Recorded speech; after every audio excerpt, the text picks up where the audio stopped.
Kalau ngamen sih saya dari SD sampai SMP. Saya pernah ngamen juga di bis antar kota. Di dapur tuh pakai racun tikus itu, mungkin ada tikus ya gitu. Nah dari itu tuh kayak boleh gitu. Wah. Racun tikus tuh kan padet kan nih Mas ya Mbak. Itu saya hancurin terus saya taburin di nasi. Kan kalau dikunyah gitu kan takut gimana ya rasanya gitu. Kayak nggak kebayang. Jadi saya taburin di nasi. Udah saya makan. Itu sih, dan saya tidak mau anak saya merasakan apa yang saya rasakan dulu, kekurangan kasih sayang dari kedua orang tua dan lain-lain. Saya tidak mau anak saya merasakan itu. Itu aja sih. Mohon maaf ini ya Allah saya nangis.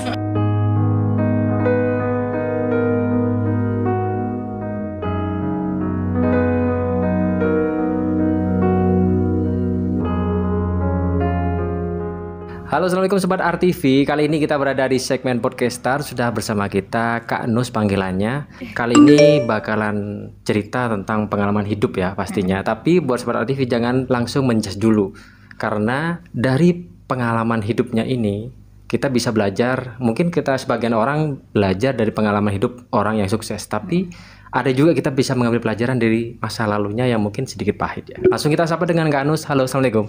Halo, waalaikumsalam. Ceria sekali saya kalau melihat Kak Nus ini. Masya Allah, alhamdulillah. Ada gambaran orang kayak banyak pikiran gitu, nggak ada sama sekali. Ini ibu orang kesekian yang bilang kayak gitu. Tapi di balik keceriaannya Kak Nus ini, sorry ya, nggak apa-apa ya kita Boleh, bahas lagi, nggak apa-apa ya. Jadi gimana awal ceritanya itu? Dulu Kak Nus itu sebagai siapa sih? Ataukah memang basicnya anaknya suka ceria kayak gitu? Sebenarnya sih kalau dibilang ceria, emang kata keluarga besar sih saya dari kecil ceria banget gitu ya. Gitu. Tidak ada sedih-sedih sama sekali gitu ya. Cuma semua berubah karena satu momen. Oke. Satu momen saya umur 3 tahun, papa saya meninggal. Dan mama saya nikah lagi dan ikut suaminya. Saya dan kakak saya diasuh sama mbah saya. Nah semenjak itu semua kehidupan itu berubah kayak gitu. Mulai dari apa mungkin berubahnya? Dari segi pendidikan, dari keseharian, dari pergaulan, semuanya. Jadi semenjak kejadian itu, yang pasti mental lah ya, namanya anak ya, anak kecil. Saya seakan-akan bisa dibilang haus kasih sayang dari orang tua mungkin ya, harusnya. Tapi tanpa saya sadari karena masih kecil banget waktu itu, saya carinya ke semua orang yang saya temui. Oh, ya jatuhnya mencari dari semua orang gitu ya. Kayak gitu. Saya yang pergaulannya sampai yang ngamen kemana-mana kayak gitu. Oh, itu ngamen dari umur berapa yang ngamen? Saya mulai nyanyi itu kelas 2 SD Mas. Kelas 2 SD? Betul. Itu pun nggak langsung ngamen juga sih gitu. Nyanyinya ya dari lomba-lomba, biasanya lomba-lomba kayak gitu, acara-acara sekolah. Nah mulai dari situ tuh ada salah satu teman saya yang mungkin juga broken home juga ya. Jadi saya diajakin tuh, tahu-tahu saya bisa nyanyi ya, diajakin juga lah saya ngamen kan. Ngamen ke jalan-jalan. Nah dari situ mulai tetangga-tetangga tuh banyak yang ngomongin lah, kok ya perempuan ngamen, itu loh, sampai ada yang bilang negur ke keluarga saya kayak itu loh dek, aku lihat dia di Niaga, aku lihat dia di Jingga, aku lihat dia di Seruni dan lain-lain kayak gitu. Ngamen kata dia. Karena saya ngamennya sih biasanya di lokasi Niaga dan sekitarnya gitu. Itu bareng teman-teman atau inisiatif sendiri aja waktu itu? Diajak sih awalnya. Iya, diajak sama teman saya. Itu kalau boleh tahu kelas berapa? Kalau ngamen sih saya dari SD sampai SMP. SMP, tapi SMP itu udah bukan ngamen di Jalan Niaga lagi karena udah mulai banyak nih ya kenalan. Saya pernah ngamen juga di bis antar kota. Wow. Iya. Jadi naik turun bis tuh ya? Iya betul. Jadi waktu itu saya suka banget ke Malang kan. Kebetulan di Malang juga ada keluarga. Jadi suka saya liburan ke Malang. Inisiatif lah saya tuh, kok kayaknya dari saya ngelihat tukang orang-orang yang ngamen tidak ditarik tarif sama bisnya, dari situ saya punya inisiatif kayak gitu. Oh, berarti pengamen itu tidak ditarif sama Tidak pihak ditarif. Tapi naik bentar kan, cuma berapa menit dia turun lagi. Jadi saya tiruin lah itu. Saya pinjam gitar teman saya bawa kayak gitar kecil ukulele gitu. Ya udah saya mainin aja, nyanyi aja. Oh, berarti bisa main gitar juga. Bisa main alat musik sih bisa, alhamdulillah ya. Saya nyanyi di situ. Naik misalnya dari terminal, naik nyanyi nanti di Tanjung kayak gitu-gitu tuh turun. Ya udah di situ duduk aja sampai ada bis lewat, naik lagi gitu. Gitu aja. Dan selama ngamen itu nggak ada rintangannya. Mungkin pernah Ketemu sampai sama orang iya, gitu. dan terus dipalakin orang untuk bayar Iya, uang. ada bagian-bagiannya nggak sih kalau kayak gitu? Pasti sih. Itu biasanya paling banyak tuh di tempat-tempat kayak mohon maaf terminal-terminal tertentu kayak gitu tuh pasti ada kayak kasarnya tuh mereka mikirnya tuh bahasa mereka tuh ini lahanku gitu. Rebutan lah ya. Iya, kalau kamu mau di sini boleh tapi sekian persen lah gitu. Sekian persen tuh aku punyaku, kasih aku kayak gitu. Boleh deh Pak, gak apa-apa yang penting saya dapat juga kan sedikit ya gitu. Oke, waktu itu dapat berapa paling banyak? Saya pernah di zaman itu paling banyak tuh 100-200 tuh udah Per hari ya?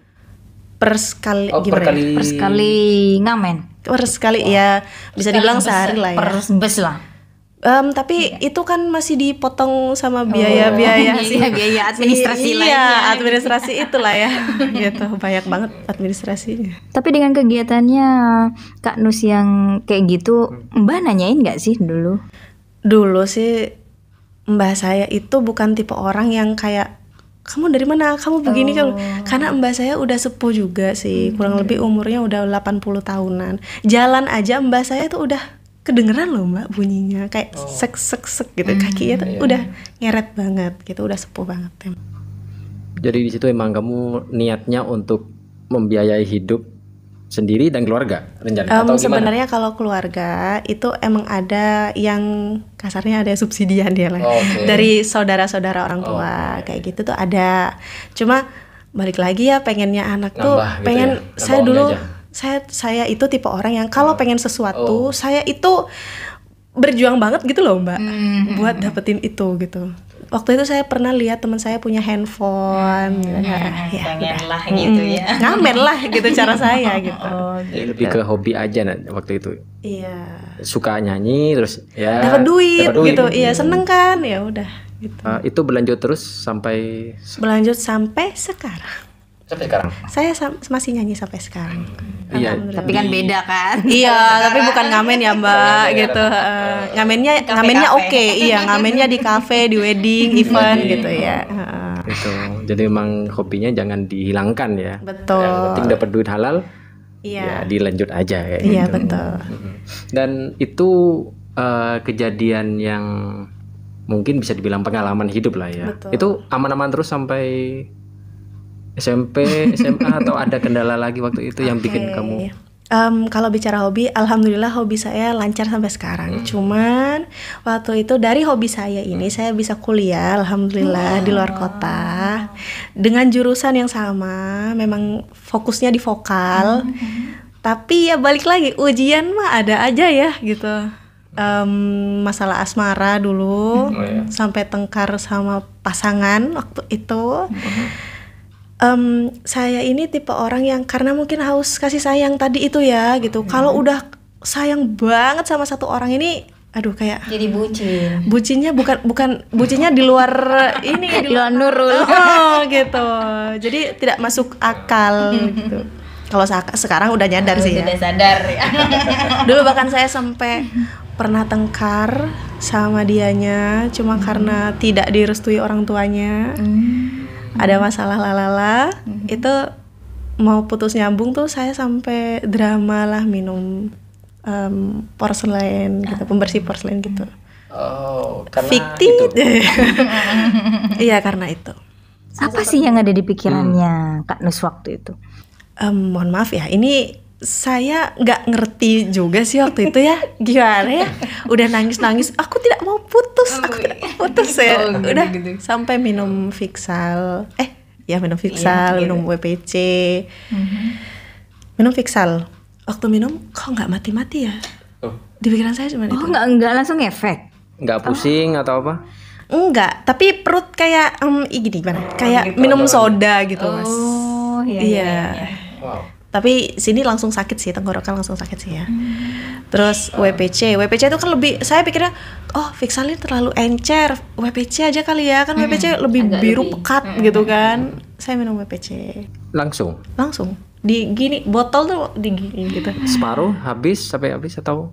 Berapa tegukan ya, nggak yang sampai habis sih Mas, berapa lumayan lah ya, 5 tegukan mungkin ada. Terus efek ke kamu apa waktu itu? Nggak ada? Tidak ada. Nah waktu itu saya kayak kok nggak mati-mati ya gitu. Ya udahlah, cari lagi yang lain. Racun tikus. Waktu itu karena saya kuliah di Surabaya kan. Setiap Sabtu Minggu weekend saya pulang ke Pamekasan. Waktu di Pamekasan saya nemu nenek saya tuh ini di dapur tuh pakai racun tikus itu, mungkin ada tikus ya gitu. Nah dari itu tuh kayak ini boleh gitu. Wah. Racun tikus tuh kan padet kan ya Mas ya Mbak. Itu saya hancurin terus saya taburin di nasi. Kan kalau dikunyah gitu kan takut gimana ya rasanya gitu. Kayak nggak kebayang. Jadi saya taburin di nasi. Udah saya makan. Itu beberapa hari setelah kejadian yang minum itu atau Langsung hari itu juga? Enggak, beberapa hari kan? Iya, pulang gitu. 2 hari kemudian apa. Soalnya saya juga nunggu efeknya, takut besok mungkin matinya gitu saya gitu. Mohon maaf. Sumpah kayak percobaan apa tuh? Iya. Emang agak lain ya ini ya. Terus yang racun tikus itu gimana efeknya? Tidak ngefek. Hari pertama, hari kedua tidak ngefek. Pas hari kedua saya kepikiran lah cari-cari di akun keranjang oren. Saya cari ada liquid racun serangga tapi bentuknya liquid kayak obat batuk gitu loh. Iya, bentuknya liquid gitu. Udah beli saya tuh, beli dua slop apa ya. Takutnya satu gak mempan, jadi ada satu lagi gitu. Tapi gini, waktu itu kan kamu fokusnya untuk mencari efeknya kan. Kenapa kamu waktu itu masih belum sadar juga ini berarti ini mungkin dari Tuhan suruh jangan dulu atau gimana? Masih belum? Belum sadar Pak, belum ya. Sadarnya setelah, hari kedua malam tuh saya tidur, saya bilang ke mama. Waktu itu saya udah balik ke rumah mama. Saya bilang lah ke mama, "Ma, kok perut adik sakit ya? Yang sebelah kanan," kata saya. Mama itu tipe orang yang kayak suka belajar banget nih anatomi tubuh gitu. Terus kata mama gini, "Kok yang kanan bukan yang kiri?" "Enggak, yang kanan." "Beneran yang kanan?" "Iya, yang kanan." "Loh, yang kanan tuh umbai cacing loh ya," gitu. Tempatnya usus buntu gitu kata mama. "Masa usus buntu?" "Enggak, paling telat makan pedes dan lain-lain gitu." Pas besokannya dibawa ke dokter. Bener lah, dokter bilang, "Ya udah malam ini ya dia dirujuk ke rumah sakit," gitu. Operasi malam ini Dok ini kenapa kok tiba-tiba operasi? Maksudnya dokternya tidak menjelaskan ini apendik lalalala, tidak. Rujuk sekarang malam ini operasi langsung kayak gitu. Loh, kan kalau udah kayak gitu biasanya udah parah katanya. Ternyata alhamdulillah tidak kebagian di rumah sakit, tidak kebagian malam itu. Kebagian besoknya. Jadi akhirnya operasi besoknya. Iya. Dari situ baru sadar saya. Berarti harus operasi dulu saya. Dari 3 percobaan itu semuanya gagal. Ending di akhir berarti. Betul. Masya Allah. Itu si liquid obat serangga belum diminum itu. Keburu sakit dulu. Iya, keburu operasi dulu ya udah. Mungkin katanya Allah tuh ya, ini anaknya bandel banget nih gitu. Jadi dikasih usus buntu. Ada nih bekas ya. Aku kasih usus buntu yang nggak diminum. Disentil dikit lah. Dan waktu itu kehidupanmu sudah mulai normal lagi? Atau membaikkah atau masih ada drama lagi? Drama berhenti kuliah. Berhenti kuliah. Iya. Karena saya tidak mau jauh-jauh dari orang itu. Masih dengan orang itu. Masih dengan orang itu. Semester berapa jadinya yang berhenti itu?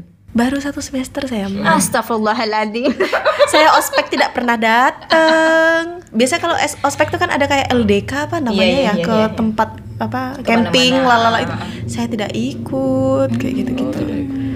Cuma demi tidak LDR sama dianya gitu.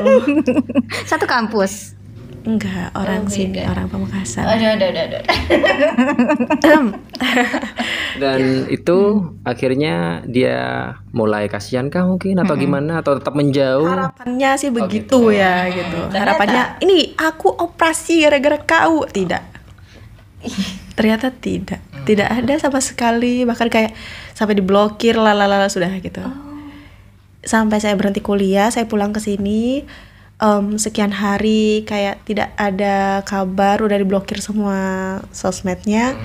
Iya, mau gimana lagi ya? Ya udah saya tetap menjalani hidup ya, tidak mati-mati gitu kan. Terus akhirnya ada tawaran kerja. Oh, kerja di mana waktu itu pertama kali? Kalau ditanya pertama kali saya kerja sih sebenarnya saya pernah kerja di salah satu hotel di Jalan Joko Tule. Oh iya. Pernah. Tapi itu waktu itu masih SMA. Bagian apa waktu itu? Resepsionis pernah. Iya. Waiters juga pernah gitu. Terus tapi kalau waktu itu pas waktu berhenti kuliah itu saya dipanggil buat jadi protokoler di Pemda. Gitu. Alhamdulillah sih ya, alhamdulillah. Alhamdulillah. Nah, pas di protokol itu Ada lagi. datang dianya, oh kamu ini, oh my god, oke, kau mau ini ya, oke begitu. Dan titik terendahnya waktu itu kamu apa? Hidup berjalan baik, alhamdulillah kerja oke. Hari kedua kerja di protokol, saya ditelepon nomor asing, nomor kantor, atas nama Nuzula Lela Ramadan. Iya, kenapa? Interview di bank di BCA ya. Loh, gimana ya baru hari kedua kerja nih. Tapi akhirnya lolos BCA dan saya kerja di BCA. Hidup berjalan lancar sekali. Terus tiba-tiba ada tragedi. Jadi sebenarnya saya ini kan udah nikah, udah anak 2. Tapi di situ setelah saya bekerja di BCA, saya hamil di luar nikah. Oke. Hilaf lah ya waktu itu. Iya, betul. Dengan orang yang itu enggak? Tidak. Saking bucinnya. Mohon maaf lahir batin. Tapi bertanggung jawab. Alhamdulillah. Sampai sekarang. Anak 2 loh, Pak. Iya, bertanggung jawab Iya, dong berarti ya. karena hilaf memang. Iya. Tapi alhamdulillah bertanggung jawab. Oh iya, alhamdulillah. Keluarga aman waktu itu. Saya menyembunyikan kehamilan saya selama 6 bulan. Oke. Ya, karena kan nggak begitu kelihatan kan ya. 6 bulan harusnya udah besar sih Mbak ya. Tapi karena saya murni tidak merawat kehamilan saya, jadi apa ya, kasarnya bayinya tidak tumbuh berkembang dengan baik. Oh gitu. Oh, berarti memang tidak dikasih asupan apa Enggak, nutrisi? tidak, karena niatnya mohon maaf sekali, mohon maaf di konten ini niatnya waktu itu liburkan. Oh, kamu waktu itu pernah ada niat sampai mau Iya. Tapi tidak direalisasikan. Atau gagal? Direalisasikan. Ya Allah, ya Allah. Tapi Ini jadi rekam jejak nanti mungkin anak pertama saya lihat gitu. Tapi nggak apa-apa. ya itu sudah terjadi. Betul. Tapi ya, kamu bisa sampai setegar ini apa? Yang membuat kamu bisa tegar seperti ini? Balik lagi karena ternyata saya udah nyoba ngegugurin itu dari usia kandungan 2 bulan sampai 6 bulan.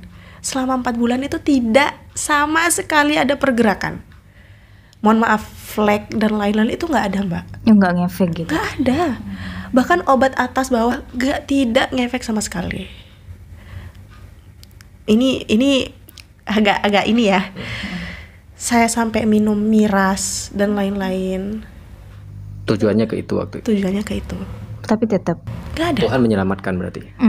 Iya, waktu itu saya marah besar sih sebenarnya. Kok nggak jatuh-jatuh ya gitu. Tapi akhirnya ya mungkin karena almarhum papa saya juga tahu kan sebenarnya ya di sana gitu kan. Lambat laun mama saya yang tahu. Saya ketahuan. Oh, ketahuan. Ada buku USG di tas saya dan kebetulan waktu itu mama saya lagi beresin kamar dan ngelihat buku itu atas nama Nuzula Laila ini, mama langsung kaget gitu. Dan Drama mulai lagi. Saya sempat ya dimarahin lah pasti gitu iya, kan. iya. Ada satu kata dari salah satu keluarga saya yang bikin saya sakit hati.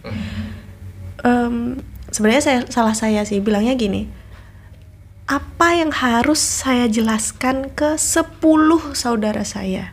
Apa yang harus saya jelaskan ke semua tetangga-tetangga saya? Kata dia bilang gitu. Ada salah satu keluarga saya yang bilang kayak gitu.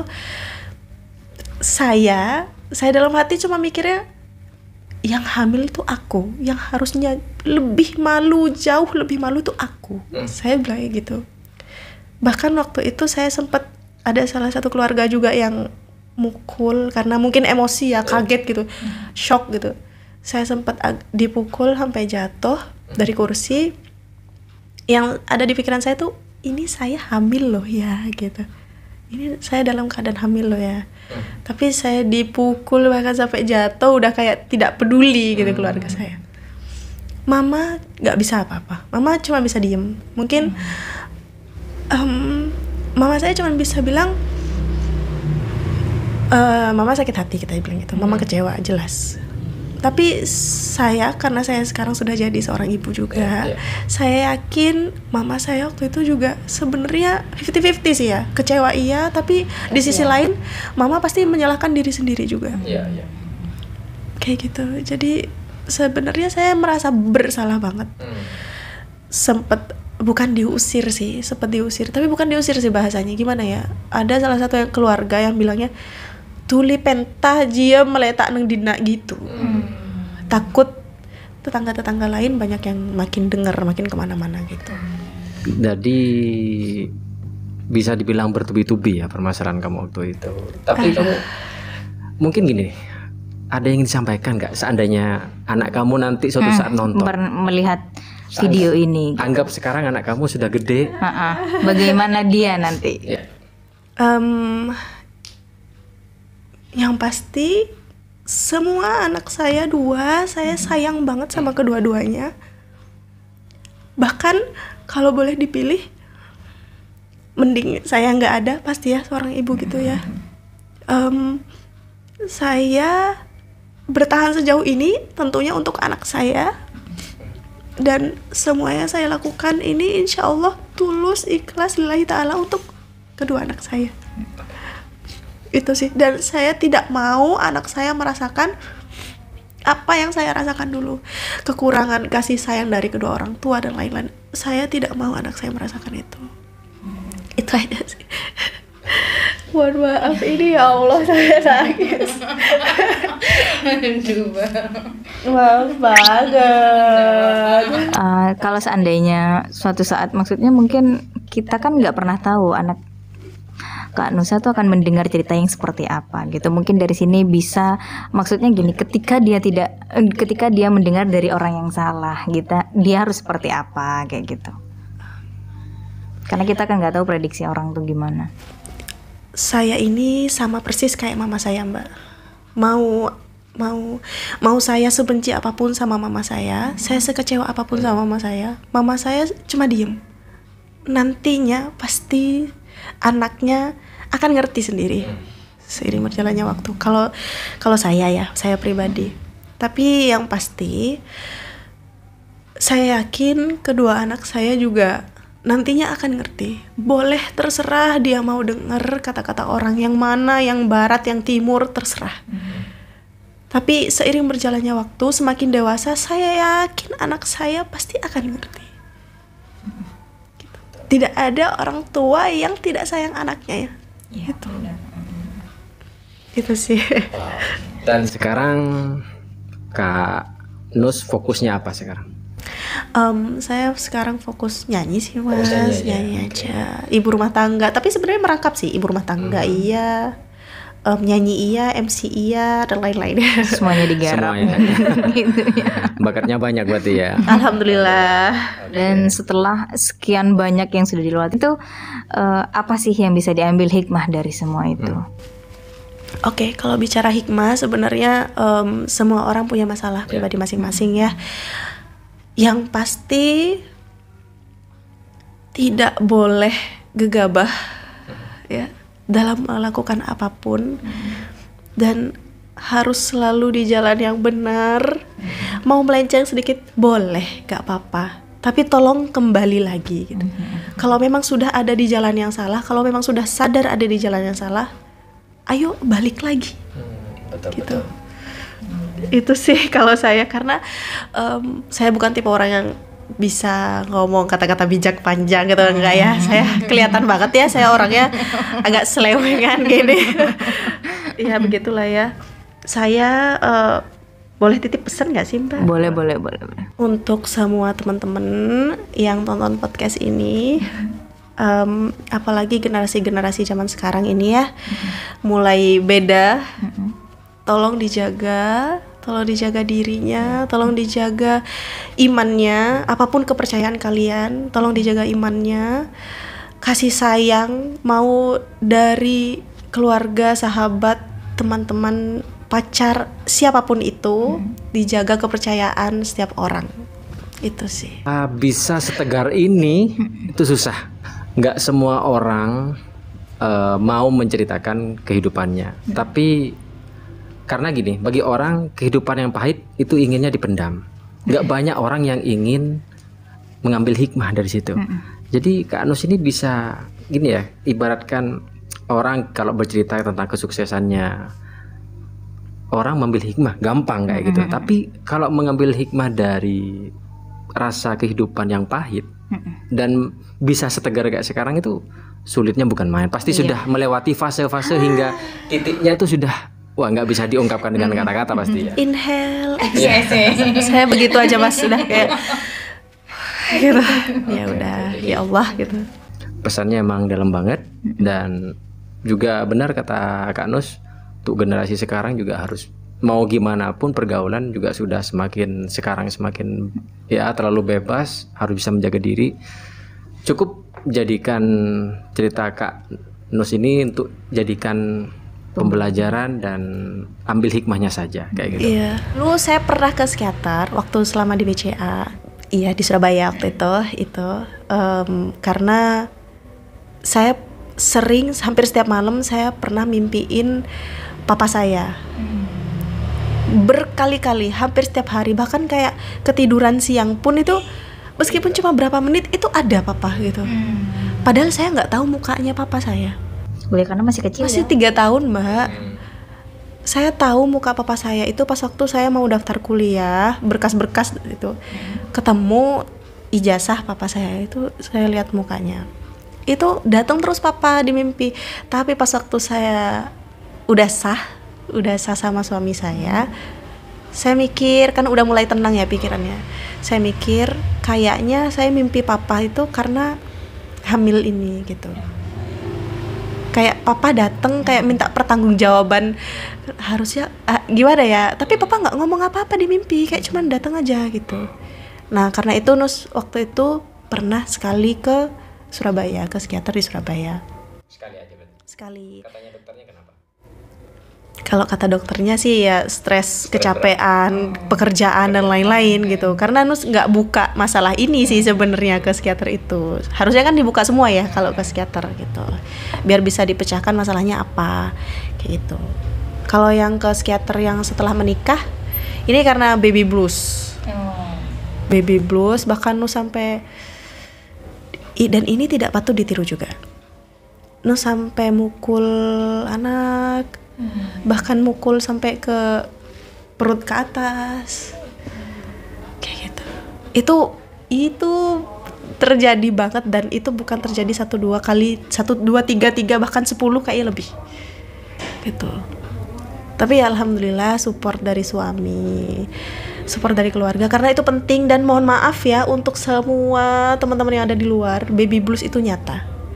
Saya tidak, ya terserah kepercayaan masing-masing, tapi mungkin ada orang dulu yang berpikiran kalau apa sih, orang dulu mana ada baby blues gitu kan. Kalau sekarang itu nyata banget 100%.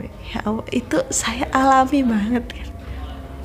capeknya setelah menikah, apalagi setelah melahirkan anak kedua saya operasi, belum lagi masih momong anak yang pertama, belum masih ngurus rumah, belum masih harus Banyak gitu ya. banyak banget Mbak, ya Allah, dan itu nyata banget gitu. Jadi itu ngaruh juga ke psikisnya seorang ibu. Iya, itu berkali-kali sih kalau yang itu ke psikiaternya gitu.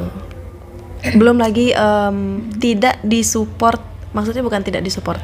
Selama saya merawat anak, kayak karena saya dari kecil tidak merasakan orang tua nih kan.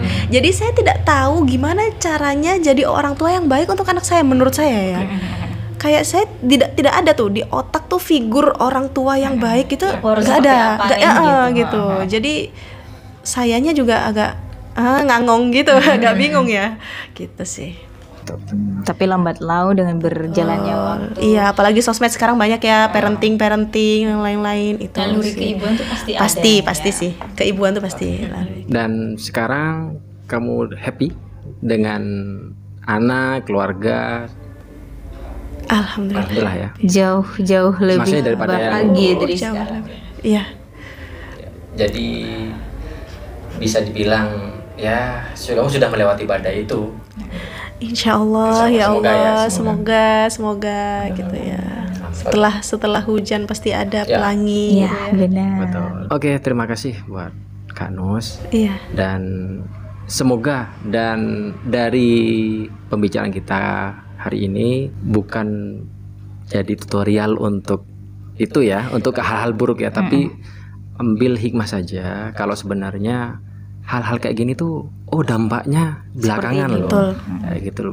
Dampaknya itu bisa berakibat fatal loh kayak gitu. Jadi semoga pembicaraan kita kali ini bukan untuk menjudge satu sama lain atau memvonis siapapun, tidak ada, tapi lebih ke ambil pelajaran. Betul sekali. Dan setiap orang tuh pasti salah, itu wajar. Ya. Tapi gimana caranya kita itu tidak kembali lagi ke kesalahan itu, dan itu dibuktikan sama Kak Nus sendiri. Akhirnya menata kembali. Karena sebenarnya semuanya itu tergantung dari diri kita. Kalau kita mau menata kembali, insya Allah hidup kita akan lebih baik ya kan. Bismillahirrahmanirrahim. Kalau kita memang tidak, kalau merasa sudah hancur dan kitanya sendiri pun tidak ada niatan untuk memperbaiki, ya akan terus hancur kayak gitu. Iya, betul. Kembali katanya Kak Nus tadi itu, kembali lagi ke yang benar kayak gitu. Iya, benar. Melenceng sedikit kembali lagi. Gak apa-apa, sedikit. Nah, nanti cari lagi tuh jalan. Iya. Kan, iya benar. Oke. Terima kasih udah meluangkan waktunya ya. Siap. Tetap semangat dan Harus semangat. harus jaga keluarga baik-baik, sayangi anaknya. Siap. Sampai sukses semuanya. Gemes. Iya, nah kan tidak ada sedih-sedihan kalau sama Dus ya, mohon maaf ini. Iya. Ceritanya nangis lah. Ya. Gemes gitu.